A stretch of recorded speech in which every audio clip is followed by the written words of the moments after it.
નમસ્તે વિદ્યાર્થી મિત્રો, આજે આપણે છેલ્લે જે દિવાળી અવકાશ પહેલાં આપણું જે લેસન ચાલુ હતું એની અંદર પાઠ 3 પરમાણુ રચના એના વિશે જે માહિતી મેળવેલી હતી એની અંદર પરીક્ષા એકમ કસોટીની અંદર પણ આપણે બે મુદ્દા છે એ એકમ કસોટીમાં લીધા નથી. એ એક અણુ નિર્માણ અને બીજું હતું રાસાયણિક પ્રક્રિયાઓ. તો આજે આપણે એ પરમાણુ બંધારણના જે છેલ્લા બે મુદ્દાઓ છે, અણુ નિર્માણ કેવી રીતે થાય છે અને આ જે પરમાણુ આપણે જોઈ લીધો, તો પરમાણુ છે એ કેવી રીતે પ્રક્રિયા કરે છે અથવા રાસાયણિક પ્રક્રિયાની અંદર પરમાણુ કેવી રીતે ભાગ ભજવે છે, આની સામાન્ય માહિતી આપણે મેળવવાની છે. ડીપની અંદર તો હવે તમે જેમ જેમ આગળ જશો એમ તમને 11-12 સાયન્સની અંદર જેવી રીતે આગળ તમે રસાયણ વિજ્ઞાનમાં આગળ ભાગ લેશો તો અંદર ને અંદર ઊંડા ઉતરતા જશો. પણ અહીં આપણે માત્ર ને માત્ર માહિતી માટે આ મુદ્દાઓ સમજવાના છે. તો પહેલો મુદ્દો લઈ લઈએ, અણુ નિર્માણ. અણુ નિર્માણ, અણુ બનવું. અણુ છે તો આપણે તરત જ પ્રશ્ન આવે કે અણુ છે એ કેવી રીતે બને છે. તો શરૂઆત પાઠની થઈ ત્યારે જ આપણે કીધું હતું કે મહર્ષિ કર્ણાદે એક એવું તત્વ કે એના એટલા અંત સુધીમાં એ અણુનું પરમાણુ કરતા કરતા કરતા એટલો નાનો અંશ બનાવી નાખે છે કે છેલ્લે એને વિંધી શકાય નહીં, એને તમે કાપી શકો નહીં, એને તમે છેદી શકો નહીં, એટલો નાનો અતિ સૂક્ષ્મ એ જે ભાગ છે એ ભાગને આપણે શું કીધું હતું? પરમાણુ. અને પરમાણુ છે એ ભેગો થઈને શું બને છે? અણુ. તો આજે આપણે અણુ નિર્માણ કેવી રીતે થાય છે તો એની અંદર પાયો ક્યાં આવી ગયો? પાછો પરમાણુ. અણુ નિર્માણ કરવા માટે, અણુની રચના બનવા માટે શું જરૂર પડે? તો કે પરમાણુની જરૂર પડે. તો પરમાણુ છે એટલે તત્વ. સામાન્ય પરમાણુને એક પરમાણુ છે એની અંદરનો જે ભાગ છે એ પોતે પોતાની રીતે સ્વતંત્ર છે, એક તત્વ તરીકે આપણે એને લઈ શકીએ. તો પહેલું લઈ લઈએ કે હાઇડ્રોજન. તો હાઇડ્રોજન છે આટલું, આને કાઢી નાખો, આ એક હાઇડ્રોજન પરમાણુ છે. એ હાઇડ્રોજન તમને 1 થી 20 જે તત્વોના નામ યાદ રાખવાના કીધા હતા એમાં પહેલું જ શું આવે? શરૂઆત જ હાઇડ્રોજનથી થાય. તો હાઇડ્રોજન તો કે એ એક જ તત્વ, એક જ પરમાણુ ધરાવે છે, એની અંદર એક જ ઇલેક્ટ્રોન છે. તો એની અંદર પ્રોટોન પણ એક છે. હવે ઇલેક્ટ્રોન ને પ્રોટોન એક છે તો હાઇડ્રોજન જ એક એવું તત્વ છે કે એની અંદર ન્યુટ્રોન જોવા મળતું નથી. ન્યુટ્રોનને એક રીતે તમે સિમેન્ટ જેવા કર્તા તરીકે પસંદ કરી શકો. સિમેન્ટ શું કરે છે? તમારે કોઈ મકાન ચણવું છે તો ઈંટ ઉપર ઈંટ રાખી દો, પણ એને કોઈ મુક્કો મારે તો પડી જાય. એની જ જગ્યાએ એ ઈંટને ગોઠવતા જાઓ, સિમેન્ટ ભરતા જાઓ, ગોઠવતા જાઓ, એના ઉપર સિમેન્ટ જ્યાં જ્યાં તિરાડું છે એમાં સિમેન્ટ ભરી દો છો અને એને અઠવાડિયા સુધી પકાવો છો, સૂર્યમાં તપવા દો છો, પાણી આપો છો અને એટલું મજબૂત બનાવી દો છો અને પછી એને મૂકો મારો તો એ પડતું નથી.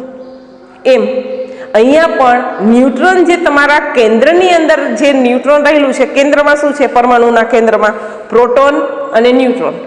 તો પ્રોટોનને જકડી રાખવાનું કામ છે એ ન્યુટ્રોન કરે છે. નકર તો તમે વિચાર કરો તો તમને પ્રશ્ન થયો કે કેન્દ્રની અંદર પ્રોટોન પ્લસ અને બાહ્યતમ કક્ષામાં ઇલેક્ટ્રોન એ માઇનસ.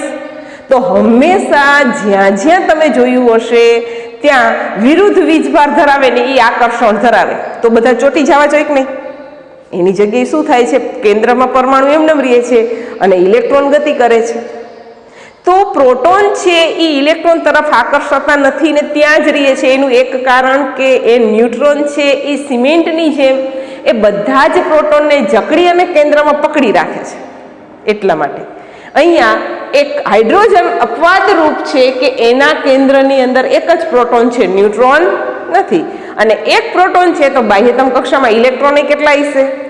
એક. પરમાણુમાંથી જ્યારે અણુ નિર્માણનું કાર્ય થાય છે ત્યારે આપણે એક જ વસ્તુ યાદ રાખવાની કે જે પણ પરમાણુ છે, જે પણ તત્વ છે એને અણુ બનવું છે ત્યારે એની બાહ્યતમ કક્ષામાં કેટલા ઇલેક્ટ્રોન છે એના આધારે એ પ્રક્રિયા આગળ કરે. તો હાઇડ્રોજન છે એની બાહ્યતમ કક્ષા કયો કે એની પોતાની કક્ષા કયો? એક જ ઇલેક્ટ્રોન છે. એક જ ઇલેક્ટ્રોન છે તો હવે પહેલી કક્ષા પૂર્ણ કરવા માટે આપણે પાઠનું પુનરાવર્તન કરવો જોઈએ. કેટલા ઇલેક્ટ્રોનની જરૂર પડે? 2 ઇલેક્ટ્રોનની. આપણા અહીંયા હાઇડ્રોજન પાસે કેટલા ઇલેક્ટ્રોન છે? 1 છે એટલે હવે એ અસ્થાયી છે. બીજું 1 2 કે 3 પરમાણુની બાહ્યતમ કક્ષામાં 1 2 કે 3 ઇલેક્ટ્રોન ધરાવતા હોય તો એ કેવી વૃત્તિ ધરાવે? આપી દેવાની. 5 6 કે 7 હોય તો કેવી વૃત્તિ ધરાવે? લેવાની. આપવાની કે લેવાની? જે પણ વૃત્તિ ધરાવે એને આપણે એની સંયોજકતા કહી છે. આ બધું પુનરાવર્તન યાદ કરવાનું વારંવાર. તો અહીંયા 1 ઇલેક્ટ્રોન છે. હવે 1 ઇલેક્ટ્રોન છે, કાં આપી દઈએ કાં સહભાગી પણ કરી લઈએ. બંને ભેગા મળીને એક એનો ને એક મારો એવું પણ કરે. તો અહીંયા શું થાય છે? એક હાઇડ્રોજન પાસે 1 છે, બીજો હાઇડ્રોજન પાસે 1 જ હશે. દરેક હાઇડ્રોજન પાસે કેટલા હશે? 1. તો એ હાઇડ્રોજન એના બીજા હાઇડ્રોજન મિત્ર પાસે જાય છે અને બંને વાત કરે છે કે ભાઈ 1 ઇલેક્ટ્રોન હોય તો એ અસ્થાયી છે, એને રખડવું પડે. પણ જો એની બાહ્યતમ કક્ષામાં 2 ઇલેક્ટ્રોન થઈ જાય તો એ સ્થિર થઈ ગયા. હવે એને કોઈની જરૂર છે નહીં, એ પોતાની રીતે સ્વતંત્ર રહી શકે. તો આ બંને હાઇડ્રોજન મિત્રો છે એકબીજાને શું કહે છે? મારી પાસે 1 છે, તારી પાસે 1 છે, ચાલો ને આપણે બંને 2 કરી નાખીએ, ભેગા થઈ જઈએ. તો હાઇડ્રોજન પરમાણુ અને હાઇડ્રોજન પરમાણુ બંને ભેગા થઈ અને 2 બનાવી નાખ્યા. હવે તમે આ જે વર્તુળ જોવો તો આ હાઇડ્રોજન પાસે કેટલા ઇલેક્ટ્રોન આવી ગયા? 2. આ હાઇડ્રોજન જોશો તો એની પાસે કેટલા ઇલેક્ટ્રોન આવી ગયા? 2. બંને પાસે 1 હતો તો બંને સહભાગી બની ગયા, ભેગા મળી ગયા. ભેગા મળી ગયા એટલે હવે આપણને H સિંગલ બંધ, બંને 1 ઇલેક્ટ્રોન આપે છે એટલે સિંગલ બંધ છે.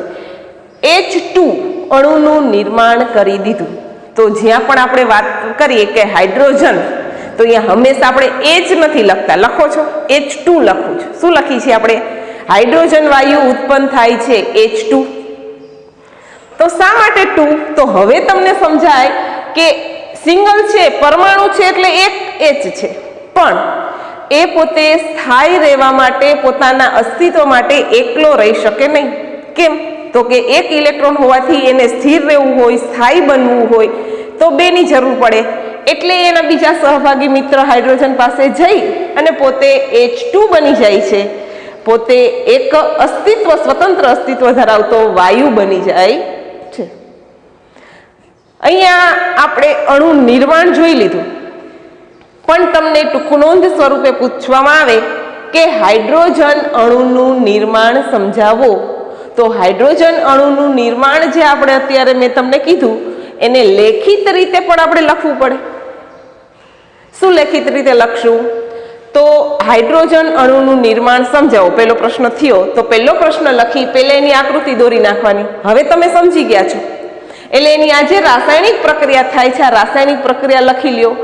જ્યારે રાસાયણિક પ્રક્રિયા લખશો ત્યારે એની નીચે, જો મારી પાસે જગ્યા નથી એટલે ઉપર લખ્યું છે, પણ આ જે નામકરણ છે એ હંમેશા એની નીચે કરવાનું રહેશે. તો અહીંયા નીચે શું લખવું પડે? હાઇડ્રોજન પરમાણુ, હાઇડ્રોજન પરમાણુ અને હાઇડ્રોજન અણુ. હાઇડ્રોજન અણુ એટલું એનું નામ થઈ ગયું રાસાયણિક. અણુસૂત્ર શું થયું? H2. એ લખી અને H સિંગલ બંધ આટલું લખવાનું રહેશે. આ લખાઈ જાય એટલે પહેલું આપણે શું કરશું? હવે લખાણ માટે, એની સાબિતી માટે તો હાઇડ્રોજનની ઇલેક્ટ્રોન રચના લખવી હોય તો એક રીત છે. એવી જ રીતે લખી શકો, નાનો કાઉન્સ અને અંદર જેટલી પણ કક્ષામાં ઇલેક્ટ્રોન ભરેલા છે એ કક્ષા. તો અહીંયા તો આપણી પાસે એક જ કક્ષા છે ને એક જ ઇલેક્ટ્રોન છે એટલે સિંગલ નાના કૌંસની અંદર 1 છે. આ એની ઇલેક્ટ્રોન રચના. આગલું સ્ટેપ, તેની બાહ્યતમ કક્ષા પૂર્ણ કરવા માટે પહેલી કક્ષા છે પૂર્ણ કરવી હોય તો 2 ઇલેક્ટ્રોનની જરૂર પડે. તો તેની બાહ્યતમ કક્ષાને પૂર્ણ કરવા માટે હવે 1 ઇલેક્ટ્રોનની એને જરૂર છે. 1 એની પાસે છે, 1 એને જોઈ છે. ત્રીજું, તેથી હવે થશે શું?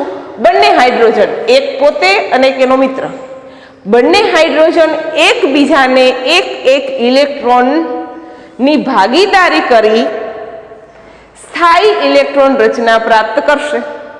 બંને એ ભાગીદારી કરી એટલે બંને કેવા બની ગયા? 2 ઇલેક્ટ્રોન વાળા બની ગયા. આની પાસે 2 છે ને આની પાસે 2 છે.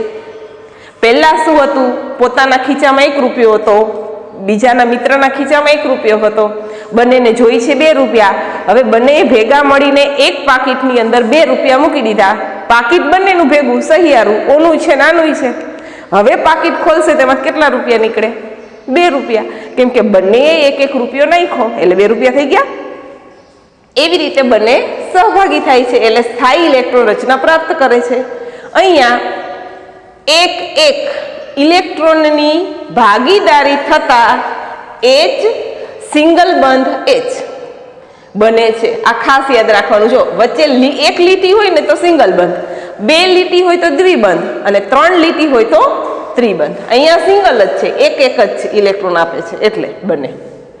આમ હાઇડ્રોજન અને હાઇડ્રોજન વચ્ચે એક ઇલેક્ટ્રોનની ભાગીદારી થઈ હાઇડ્રોજન અણુનું બને છે. આ રીતે આપણી ટૂંક નોંધ પૂરી થાય. પહેલા એને રાસાયણિક પ્રક્રિયા અને ત્યાર પછી એના મુદ્દા. આ એક અણુ થયો. આવા ઘણા બધા, એમાંના 2 મેં ઉદાહરણ લખ્યા છે. આવું તમે નાઇટ્રોજન અણુનું લખી શકો, ઓક્સિજન અણુનું લખી શકો. અને પાકી નોટની અંદર આપણે હાઇડ્રોજન, નાઇટ્રોજન અને ઓક્સિજન ત્રણેય અણુનું નિર્માણ લખવાનું છે. તો જો હાઇડ્રોજનનું મેં તમને સમજાવી દીધું. હવે આવી જ રીતે નાઇટ્રોજનનું સમજી લઈએ. નાઇટ્રોજનની અંદર શું થાય છે? નાઇટ્રોજનની પરમાણુ રચના કેટલી છે? તો નાઇટ્રોજન છે એની પહેલા એની ઇલેક્ટ્રોન રચના જોવી જોશે. ઇલેક્ટ્રોન રચના જોવા માટે એનો પરમાણુ ક્રમાંક જોવો જોશે. તો શું થાય? Hydrogen, helium, lithium, beryllium, boron, carbon, nitrogen. 7 થયા ને? 7. હવે એની ઇલેક્ટ્રોન રચના તમારે લખવી હશે તો 7 માંથી 2 છે એની પહેલી કક્ષામાં વયા ગયા. અહીંયા હું જો સામાન્ય ઇલેક્ટ્રોન રચના તમને આવડે જ છે, છતાં એકવાર જોઈએ કે આ તમારું કેન્દ્ર છે. આની અંદર કેટલા સમાણા? 1, 2. હવે પછી એની પાસે કેટલા રહ્યા? 3, 4, 5, 6 ને 7. તો આ પહેલી કક્ષા પૂર્ણ છે. બીજી કક્ષામાં જે બાકી છે ને એને મેં અહીંયા લખ્યા છે. 2 ઉપર 3 નીચે. હવે એવી જ રીતે આ નાઇટ્રોજન પરમાણુ પાસે પણ શું હશે? બાહ્યતમ કક્ષામાં એની પાસે કેટલા ઇલેક્ટ્રોન છે? 5. એની ઇલેક્ટ્રોન રચના શું છે? 2 અને 5. પરમાણુ ક્રમાંક છે 7. તો 7 ની અંદર બાહ્યતમ કક્ષામાંથી 5 વધે છે, આપણે રાખ્યા 12. બંને નાઇટ્રોજન પરમાણુ છે એ સહભાગીદારી કરી અને બંનેના 3 ઇલેક્ટ્રોનની આપલે કરે છે. ફરીથી પહેલી કક્ષાને પૂર્ણ કરવી હોય તો 2 ની જરૂર પડે. બીજી કક્ષા પૂર્ણ 8, ત્રીજી કક્ષા માટે 8, ચોથી કક્ષા માટે 8. તો અહીંયા આપણે પહેલી કક્ષા પૂર્ણ છે, બીજી કક્ષામાં 5 જ છે. 6, 7 અને 8. હજી નાઇટ્રોજનને કેટલા ઇલેક્ટ્રોનની જરૂર પડે? 3. આ નાઇટ્રોજનને 3 ઇલેક્ટ્રોનની જરૂર પડે તો સામે આ નાઇટ્રોજનને પણ કેટલા ઇલેક્ટ્રોન જરૂરી છે? 3. જો એને 3 ઇલેક્ટ્રોન મળે, અહીંયા નાઇટ્રોજન છે, હાઇડ્રોજન શું કરતો હતો? સહભાગીદારી કરી. અહીંયા નાઇટ્રોજનને કેટલા છે એની પાસે? 5. તો 5 છે તે 5 આપી દેવા કરતા કેવી વૃત્તિ ધરાવે છે? લેવાની. પણ કેટલા લેવા છે એને? 3. એને 3 જરૂર છે. સામે આ નાઇટ્રોજન પાસે પણ 3 ની જરૂર હશે. તો અહીંયા બંને નાઇટ્રોજન ભેગા મળી, બંને નાઇટ્રોજન મિત્ર શું નક્કી કરે છે? આપણે 3 ની ભાગીદારી કરી, 2 આપણા સ્વતંત્ર રાખીએ અને બીજા 3. તો હવે અહીંયા તમે આ જે નાઇટ્રોજનને બંધ કરી દેશો તો આ નાઇટ્રોજન પરમાણુમાં કેટલા ડોટ્સ દેખાય છે? ઇલેક્ટ્રોન 3 એટલે ભાગીદારીથી 6 થઈ ગયા. 6 ને 2 8 થઈ ગયા. એનો મતલબ કે એની ઇલેક્ટ્રોન રચના 12 ની છે 2 to 8 સ્થાયી રચના એને પ્રાપ્ત કરી લીધી. એટલે આ નાઇટ્રોજન સ્થાયી બની ગયો. સામે આ નાઇટ્રોજનને જોઈએ તો એના વર્તુળની અંદર પણ 6 ને 2 8. એટલે અહીંયા નાઇટ્રોજન છે પોતે પણ સ્થાયી બની ગયો, પણ એને 3 ઇલેક્ટ્રોનની ભાગીદારી કરી છે. એનો મતલબ કે નાઇટ્રોજન અને નાઇટ્રોજન પરમાણુ જ્યારે અણુ નિર્માણ કરે છે ત્યારે દ્વિબંધ વડે જોડાયેલા છે. અહીંયા સિંગલ બંધની જરૂર હતી. અહીંયા પોતે બંને મિત્ર ભેગા મળે છે તો તેને 3 ની જરૂર છે એટલે ત્રિબંધ બનાવે છે. અને પોતાની સ્થાયી ઇલેક્ટ્રોન રચના પ્રાપ્ત કરે છે. તો આને આપણે શું નામ આપ્યું? હાઇડ્રોજન અણુ. એનું જે રાસાયણિક અણુ સૂત્ર છે એ શું થશે? N2. આ જે પ્રશ્ન છે એવો પ્રશ્ન પૂછવામાં આવે કે નાઇટ્રોજન અણુનું નિર્માણ સમજાવો, તો આમાં પણ પહેલા આપણે એની આ રાસાયણિક પ્રક્રિયા લખી નાખવાની. રાસાયણિક પ્રક્રિયા લખી નીચે રાસાયણિક એનું આનું બધાના નામકરણ કરી નાખવાના. છેલ્લે N દ્વિબંધ N આટલું લખી જે હાઇડ્રોજનની માહિતી છે એવી જ નાઇટ્રોજનની કરી નાખો. આમાં શું આવશે? નાઇટ્રોજનની ઇલેક્ટ્રોન રચના 2 5 છે. તેની બાહ્યતમ કક્ષા પૂર્ણ કરવા માટે 5 છે, તો કેટલા ઇલેક્ટ્રોન જોશે? 3 ઇલેક્ટ્રોનની જરૂર છે. તેથી બંને નાઇટ્રોજન પરમાણુ એકબીજા સાથે 3 3 અહીંયા કેટલા થશે? 1 1 ની જગ્યાએ 3 3 ઇલેક્ટ્રોનની ભાગીદારી કરી સ્થાયી ઇલેક્ટ્રોન રચના પ્રાપ્ત કરે છે. અહીં 1 1 ની જગ્યાએ શું આવી જશે? 3 3 ઇલેક્ટ્રોનની ભાગીદારી થતા N ત્રિબંધ N બને છે. આમ નાઇટ્રોજન વચ્ચે 3 3 ઇલેક્ટ્રોન ભેગા થઈ અને નાઇટ્રોજન અણુ N2 બને છે. N2 જ આવશે, N3 નહીં આવે. ઇલેક્ટ્રોનની સંખ્યા બદલે એની સાથે ફેર નથી. પરમાણુ કેટલા વપરાણા? 2. હાઇડ્રોજન કેટલા ભેગા થયા? 2 એટલે H2. નાઇટ્રોજનના કેટલા પરમાણુ ભેગા થયા? 2 એટલે N2. આ આપણો બીજો પ્રશ્ન થશે. આવી જ રીતે ત્રીજો પ્રશ્ન લખી શકું. એમાં આપણે ઉદાહરણ વાપર્યું ઓક્સિજન. ઓક્સિજન અણુનું નિર્માણ સમજાવો. એમાં જોઈ લઈએ. ઓક્સિજન અણુનું નિર્માણ માટે પહેલા તમારે સૌપ્રથમ એનું પરમાણુ ક્રમાંક જોશે. Hydrogen, helium, lithium, beryllium, boron, carbon, nitrogen અને ઓક્સિજન. 6 ને 2 8. 2 છે એની પહેલી કક્ષામાં વહી ગયા. વૈધા કેટલા? 6. એને પૂર્ણ કરવા માટે 8 ની જરૂર પડશે. તો એને કેટલા કેટલા ઇલેક્ટ્રોન જોશે? 2 ઇલેક્ટ્રોન જોશે. તો અહીંયા ઓક્સિજન પરમાણુ એના બીજા મિત્ર ઓક્સિજન પરમાણુ સાથે વાત કરી અને એના જે 2 ઇલેક્ટ્રોન છે એની એ ભાગીદારી કરશે. ભાગીદારી કરશે એટલે તમે જોઈ શકશો 2 2 4 2 6 2 8 ઇલેક્ટ્રોન થઈ ગયા. આ ઓક્સિજન પાસે પણ 2 2 4 2 6 2 8 થઈ ગયા. એને 2 ઇલેક્ટ્રોન ભેગા કર્યા. જેમાં અહીંયા 3 કર્યા હતા, અહીંયા 1 1 કર્યો હતો. એમાં અહીંયા ઓક્સિજનને કેટલી જરૂર હતી? 2 ની. તો એને 2 ભેગા કર્યા અને 2 ભેગા કરી અને O દ્વિબંધ O ની રચના કરી. હાઇડ્રોજનમાં સિંગલ બંધ છે, અહીંયા ત્રિબંધ છે. આને કહેવાય દ્વિબંધ. આ આપણું અણુ નિર્માણ થઈ ગયું. ઓક્સિજન પરમાણુ અને ઓક્સિજન પરમાણુ બંને 2 ઇલેક્ટ્રોનની ભાગીદારી કરી અને ઓક્સિજન અણુ O2 નું નિર્માણ કરે છે. એમાં પણ આ જ રીતે આપણે લખી શકીએ. પહેલા શું આવશે?